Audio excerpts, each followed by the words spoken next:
और ना करते हैं।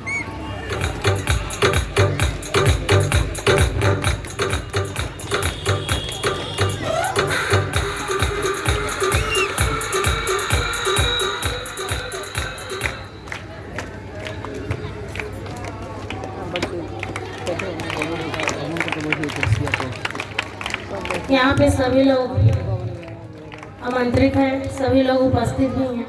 सबसे पहले इस स्कूल के संस्थापक, प्रबंधक और प्रधानाचार्य और उप प्रधानाचार्य और सभी हमारे टीचर, सभी लोगों को मैं अपने दिल की गहराइयों से कोट कोट प्रणाम करती हूँ और उन सभी लोग का हार्दिक वंदन अभिनंदन भी करती हूँ। और उससे भी पहले मैं श्री आशुतोष पांडे सर का मैं कोटि कोटि नमन भी करती हूँ। पूरे दिल की गहराइयों से मैं इनको इतनी हार्दिक अभिनंदन करती हूँ कि उन्होंने मुझे इस लायक समझा कि यहाँ मुझे बुलाए। इसके लिए मैं फिर भी दोबारा उनसे कोटि कोटि नमन करती हूँ कि मैं यहाँ पे आई हूँ। तो इनके बहुत बहुत धन्यवाद सर कि आपने मुझे यहाँ समझा। बीच में जो भी टूटी फूटी गलती होगी उसके लिए आपसे पहले ही क्षमा चाहती हूँ मैं, क्योंकि बहुत बड़ी पढ़ी लिखी और उतना जानकारी तो नहीं है, लेकिन हाँ एक ऐसे शख्स के वजह से मैं अगर यहाँ पहुँची हूँ, उनको मैं जितना भी धन्यवाद करूँ बहुत ही कम है। क्योंकि मैंने कभी ऐसा सोचा नहीं था कि मैं यहाँ पे पहुँचूंगी और आप सभी लोगों के बीच इस तरह से मैं बोल पाऊंगी।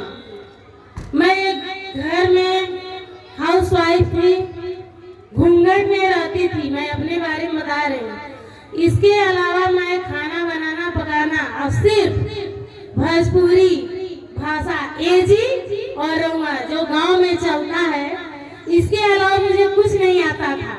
लेकिन एक शख्स ऐसे एक दिन मेरे घर पहुंचे और उन्होंने मुझे कुछ वर्क बताने के लिए करने के लिए ऐसा बताया और फिर मैं कही नहीं सर मैं नहीं कर पाऊंगी, मेरे बस की बात नहीं है।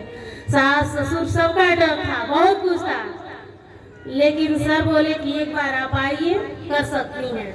मैं अपने हस्बैंड को लेकर गई सर के सेंटर पे, समझी, बताए एक एक चीज सर की गाइडलाइन में मैंने 4 साल काम किया, पढ़ना लिखना हर एक चीज। और सर से मैंने कहा कि सर मैं भी पढ़ाना चाहती हूँ, लेकिन सर ने कहा कि आप कर सकती हो। थोड़े दिन गए लेकिन क्या सर मैं मुझसे नहीं हो पाएगा, हम नहीं कर पाएंगे।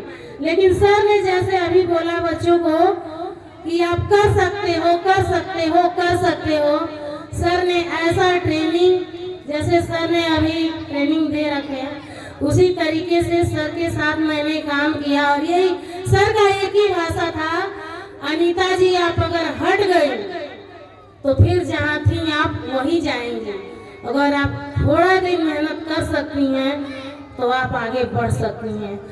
आज उस सर का मेरे जीवन में बहुत बड़ी कीमत है, बहुत बड़ी महत्व है।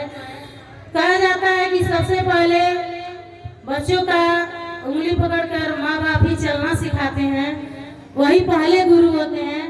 लेकिन उसके बाद अगर किसी ने मुझे सिखाया दूसरा गुरु तो श्री आशुतोष पांडे सर। आपका के लिए उनके सबसे जोरदार ताली होनी चाहिए, जोरदार ताली होनी चाहिए। इतनी ताली इनके लिए बहुत ही कम है, बहुत ही कम है, और जोरदार ताली आप लोग बजाइए। एक चीज हमने सीखा कि ताली वो नहीं बजाते हैं जिनको गम होती है, ताली वो बजाते हैं जिनकी हाथों में दम होती है, दम होती है। ये सर के लिए ताली बहुत ही कम है, क्योंकि इनका जो भी जहां भी इनका प्रदर्शन रहा है, आज उस बच्ची को जितना इन्होंने सिखाया तो सबको होगा। क्योंकि मेरे अंडर में मेरी जो टीम थी 150 की थी, जो मैं काम करती थी, उसमें बहुत सारी मेरे साथ महिलाएं थी, लेकिन उसमें से एक मैं निकली। मैं अपनी तारीफ नहीं कर रही हूँ, लेकिन इसी तरह से सर ने स्कूल में बहुत सारे बच्चों को पढ़ाया होगा। ऐसा तो नहीं है कि सर कहीं अलग बच्ची को पढ़ाई दी होगी और बाकी बच्चों को अलग से दी होगी, नहीं ना। ये सब सबको एक साथ दिए होंगे और एक ही साथ बताए होंगे, लेकिन उनमें से एक बच्ची निकल कर आज यहाँ उनका नाम कर दी। आज उस बच्ची के लिए भी एक बार जोरदार ताली होनी चाहिए, जोरदार ताली होनी चाहिए। तो इसी तरह से सरकार जहाँ जहाँ गए हैं इनका बहुत ही महत्वपूर्ण चला रहा है और जिन इन लोगों का इन्होंने गाइडलाइन किया है, आज अपने सेक्टर में बहुत सारे लोग हैं, आगे बढ़े हैं, काम कर रहे हैं। और आज ये जो कुछ भी मैं यहाँ बोल पा रही हूँ सब सरकार योगदान है। सर के लिए एक बार और जोरदार ताली होनी चाहिए और सारी टीचरों का भी सब योगदान है।